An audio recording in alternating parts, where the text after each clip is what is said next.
आज की 10 breaking news और आज की पहली बड़ी खबर। कुन्नूर हेलीकॉप्टर हादसे में शहीद हुए सीडीएस विपिन रावत का उनकी पत्नी के साथ आज दिल्ली के बराज स्क्वायर में अंतिम संस्कार किया जाएगा। सुबह 11 बजे से करीब 1:30 बजे तक उनके पार्थिव शरीर को अंतिम दर्शन के लिए उनके आवास पर रखा जाएगा। 11 से 12:30 बजे तक आम लोग उनके आखिरी दर्शन कर सकेंगे, अंतिम दर्शन कर सकेंगे। तो 12:30 बजे के बाद सेना के लोग उनको श्रद्धांजलि अर्पित करेंगे। सीडीएस रावत 2 बजे अपने घर से अंतिम सफर पर निकलेंगे और शाम 4 बजे बराज स्क्वायर शमशान घाट पर उनका अंतिम संस्कार किया जाएगा। अब आगे बढ़ते हैं। दूसरी breaking news, CDS general Vipin Rawat के साथ शहीद ब्रिगेडियर एलएस लिड्डर का अंतिम संस्कार इस वक्त किया जा रहा है और सेना के कई बड़े अधिकारी शहीद ब्रिगेडियर को श्रद्धांजलि उन्होंने दी है। रक्षा मंत्री राजनाथ सिंह, एनएसए अजीत डोभाल, पूर्व केंद्रीय मंत्री राज्यवर्धन सिंह राठौर भी उन्हें आखिरी सलामी देने पहुंचे। ब्रिगेडियर लिड्डर को जल्द मेजर जनरल के रूप में प्रमोट किया जाना था और 1 साल से ज्यादा समय तक जनरल रावत की टीम में एक प्रमुख सदस्य के रूप में सेवा करने के बाद वो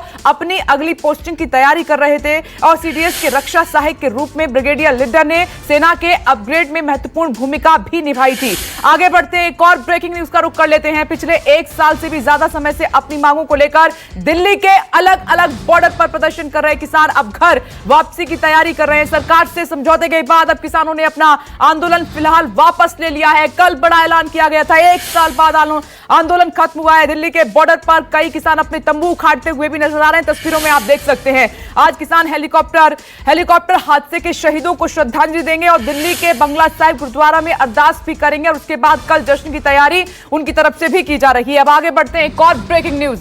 हेलीकॉप्टर हादसे में शहीद हुए वीर जवानों पर सीडीएस विपिन रावत को श्रद्धांजलि देने के लिए यूपी के सीएम योगी आदित्यनाथ आज दिल्ली आएंगे। सीएम दोपहर में गोरखपुर एयरपोर्ट से दिल्ली के लिए रवाना होंगे, जब सीडीएस विपिन रावत और अन्य जो जवान शहीद हुए उनको अंतिम सलाम करेंगे, अंतिम संस्कार में शामिल होंगे, श्रद्धांजलि अर्पित करेंगे। उन्होंने हेलीकॉप्टर क्रैश में शहादत की खबर के बाद ट्वीट कर लिखा था कि तमिलनाडु के कुन्नूर में दुर्भाग्यपूर्ण हादसे में सीडीएस जनरल विपिन रावत और उनकी धर्मपत्नी समेत अन्य सैन्य अधिकारियों और जवानों की शहादत देश के लिए अपूर्णीय क्षति है। इस पर उन्होंने गहरा दुख अपना व्यक्त किया था, लेकिन शहादत को हर कोई सलाम कर रहा है। अब आगे बढ़ते हैं, एक और ब्रेकिंग न्यूज। कांग्रेस सांसद मनीष तिवारी ने लोकसभा में स्थगन प्रस्ताव का नोटिस दिया। उन्होंने देश में बढ़ती महंगाई पर स्थगन का नोटिस देकर चर्चा की मांग की है। यानी आज लोकसभा में महंगाई पर कांग्रेस सरकार को घेर सकती है और इससे पहले तक निलंबन और किसानों पर विपक्ष ने सरकार को पूरी तरीके से घेर रखा था, जिससे कि सदन में लगातार हंगामा जारी रहा। देखते हैं कि आज हालात लोकसभा राज्यसभा में बदलते हैं या फिर नहीं, क्योंकि आज महंगाई का मुद्दा वहां पर गूंजेगा। अब आगे बढ़ते हैं, छठी ब्रेकिंग न्यूज का रुख कर लेते हैं।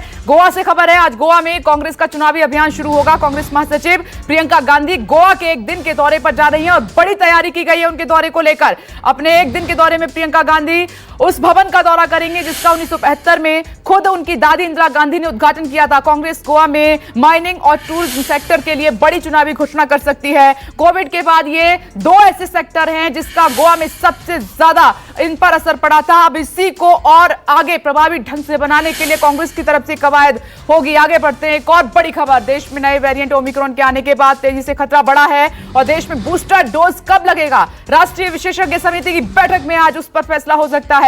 सीरम इंस्टीट्यूट भारत की पहली वैक्सीन निर्माण कंपनी है जिसने बूस्टर डोज के रूप में कोविशील्ड के खुराक के तौर पर इस्तेमाल करने की परमिशन मांगी है। डॉक्टर रेड्डीज लेबोरेटरीज ने भी एक आवेदन दिया है जिसमें बूस्टर डोज के रूप में स्पुतनिक वी वैक्सीन के तीसरे दौर की टेस्टिंग की इजाजत मांगी गई है। देखते हैं कि इस पर क्या होता है, क्योंकि देश को अब इंतजार है बूस्टर डोज का। आगे बढ़ते हैं, 8वीं बड़ी खबर आपकी टीवी स्क्रीन पर। जयपुर के RUHS अस्पताल में भर्ती ओमिक्रॉन वेरिएंट के सभी 9 मरीज कोरोना संक्रमण से उबर गए हैं और इन मरीजों को 5 दिसंबर को अस्पताल में दाखिल किया गया था। यह बड़ी और राहत की बात है। फिलहाल सभी को डिस्चार्ज कर दिया गया है और 7 दिनों तक घर में क्वारंटीन रहने की सलाह सभी को दी गई है। और 25 नवंबर को दक्षिण अफ्रीका से 4 लोगों का एक परिवार जयपुर आया था। अंतरराष्ट्रीय यात्रा से लौटे इस परिवार ने उसी दिन आदर्श नगर में रहने वाले 5 लोगों से मुलाकात की थी, जिसके बाद सभी कोरोना पॉजिटिव पाए गए थे। अब 9वीं बड़ी खबर का रुख कर लेते हैं आपकी टीवी स्क्रीन पर। पुणे से यह खबर आ रही है।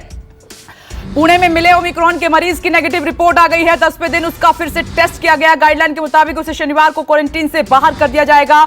उधर गुजरात में ओमिक्रॉन का मामला आने से वडोदरा प्रशासन ने 2 अस्पतालों में ओमिक्रॉन डेडिकेटेड वार्ड तैयार किए। अपने स्तर पर तैयारी की जा रही है, लेकिन नेगेटिव आना रिपोर्ट का यह राहत की खबर दे रहा है। अब आगे बढ़ते हैं, एक और बड़ी खबर का रुख कर लेते हैं। दिल्ली से एक खबर है जिसमें सांस लेना मुश्किल हो रहा है। हम बात कर रहे हैं प्रदूषित हवा की, जो कि अभी भी खराब श्रेणी में लगातार बरकरार है। आज दिल्ली का AQI 293 दर्ज दर्ज किया गया है। राष्ट्रीय राजधानी दिल्ली में वायु गुणवत्ता खराब श्रेणी में लगातार बनी हुई है और सफर के मुताबिक आपको जानकारी दे कि दिल्ली का औसतन AQI में मामूली सुधार जरूर हुआ है, ये राहत की बात है। बीते सप्ताह की तुलना में प्रदूषण के स्तर में थोड़ा बहुत कम हुआ है प्रदूषण का लेवल, लेकिन अभी भी खतरनाक स्तर पर बना हुआ है, इसीलिए आपको अपना ध्यान रखना होगा। तो यह है आज की 10 बजे की 10वीं ब्रेकिंग न्यूज।